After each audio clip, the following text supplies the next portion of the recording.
Good morning mga Mima! So for today's mini vlog, gusto ko lang pong i-flex sa inyo na napakarami namin labahan ngayong Sunday dahil once in a week lang kami maglaba.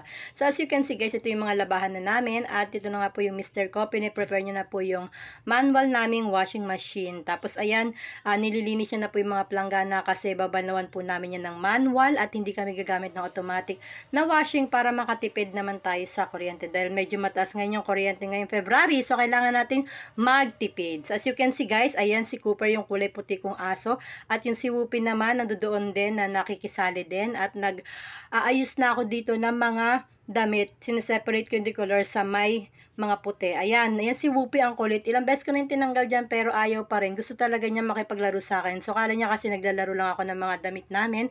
At hinarot-harot ko muna siya bago ko i-continue yung pagsiseparate ng decolor sa white. At saka yung mga pumalakasan natin mga undies at mga bra. Ilalagyan natin yan sa timba at babad natin sa tubig na may sunrock. So later na natin lalabahan. But anyways, ayan wala si Whoopi. Inagis ko na dun sa kabila. At tinuloy ko yung pagsiseparate ng aking mga damit para pag nilabahan hindi na magpipili yung mister ko. So bali siya yung magsasalang and then kaming dalawa na lang yung magbabanlaw. So tulong na lang kami. Syempre hindi naman ako papayag na Sunday ako lang maglalaba. Dapat lagi kaming tuwang, diba? Para naman hindi lang ako pagod, siya rin pagod, diba? So ayan. Yan, kinukontinue na natin yung pagpipili ng mga damit at ito si Whoopi talagang ayaw pa rin umalis. Talagang sumisilip-silip pa rin siya dito sa akin at feeling niya nagtitiklo pa ako ng sinampay. Hindi pa naman to nalaban. So pinabayaan ko na lang si Whoopi kasi makulit talaga yung aso namin. At the same time talagang super malambing yan si Whoopi kahit na ihagis mo na siya dyan talagang lalapit at lalapit pa sa'yo. So baka bukas ko na lang din papaliguan yung mga aso ko kasi medyo tanghali na at ayan nabahing pa nga ako.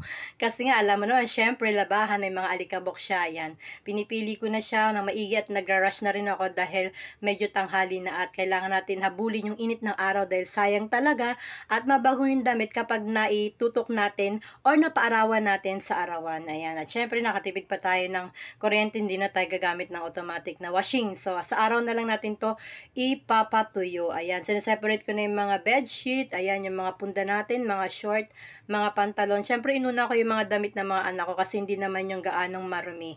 Ayan, yung mga undies nilagay ko na sa ating timba at mamaya ibababad na natin yan. Pinakahuli na natin siyang lalabahan para hindi naman magulo siya at papalitan natin tubig sa washing. Inuna natin yung mga decolor guys para mas mabilis natin masampay kasi yung puti medyo marami pa yung mga seremonya bago natin labahan. At eto na nga, syempre, ayan, nilalagyan na ng aking esposo ni Papa Dudes ang ating washing ng sabon na powder. At sabi ko, lagyan din yan ng Sunrocks na decolor para kahit na di kulay yung ating mga damit, masu-Sunrocks pa rin siya at the same time, malilinis yung ating mga damit. Ayan. So, medyo ma-slow mo yung asawa ko dahil hindi niya naman alam na binibidyo ko sa guys. At isasama ko siya dito sa aking vlog. Kaya, medyo matagal yung pag-expose. Expose talaga yung pagkuha ko ng video sa kanya. Ayan, nilagay niya na yung ating powder na sabon. So, sabi ko, kagatin niya na nga. Sabi niya, hindi daw pwede kasi sabon. Sabi ko, bakit ako? Kinagat ko naman yan. So, ayan. Anyways, nilagay niya na yan dyan. At nung maahon na niya dahil napaikot na yan, nilagay niya na sa planggana. Syempre, ako na yung second sa planggana hanggang sa pagsasampay. Syempre, kailangan share kami at tuwang kami para mas mabilis yung magiging trabaho at sabay kami makakapag-relax. So, as you can see, habang inaantay ko yung turn ko, ayan, hinarot ko muna ulit si Whoopi dahil talagang ang kulit niya. Ayan, hawak-hawak muna tayo at sinisilip ko kung meron na siyang inahon sa pangalawang planggana at ako naman ang maglalaba or magbabanlaw sa pangalawang planggana at sa pangatlo, yung meron siyang downy. So, ayan, harot-harot muna, pati si Cooper dumating na rin. At eto na nga, si Cooper, ayan, pinisakpis ako muna at niyakap-yakap ko muna kasi gusto rin neto na laging nakatabi sa akin itong mga aso ko. At eto na nga yung aking turn. So, ako na yung magbabaw ng pangalawang panlaw sa planggana. At syempre, yung pinakadulo, yun yung may downy. And then, ako na yung magsasampay nito sa labas para mas mabilis yung aming mga gawain. Syempre, kailangan magtuwang na tayo para mabilis kasi hinahabol natin yung oras at tanghali na. So, ayan, ako na yung nagbandaw ng pangalawang banlaw. At syempre, pagtapos ko itong banlawan, ako naman yung magsasampay doon sa may labas ng bahay. So, doon na lang siya ilalagay guys para mas maaraw at saka mas mabilis siya na matutuyo yung mga damit natin. At eto na nga mga Mima at nilabas ko na yung mga damit na aking binanlawan. So as you can see guys, isa-isa ko nang hinahanger yung ating mga damit na nilabahan. Dito natin sa labas siya para mas madaling matuyo at maganda yung araw dito. So ayan, meron dyan kasi mga tali na nakalagay, nakaabang para dyan ko na sila i-hanger isa-isa.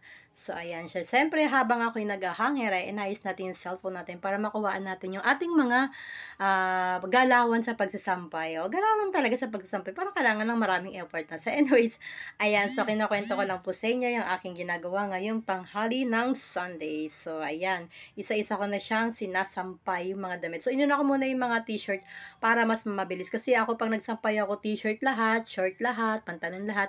Gusto ko gano'n. Hindi yung short t-shirt, short t-shirt. Ayoko lang gano'n. Gusto ko pare-pareha sila para mas maganda silang tignan. At eto na nga mga Mima, so tapos na ako magsampay ng first batch na nilabahan namin. So mamaya naman na yung iba. So ito lang ang aming gawa ngayong Sunday morning. Ang i-flex ang aking ginagawa every Sunday. And thank you for watching and please don't forget to follow me for more. Bye-bye and have a blessed everyone. Thank you for watching.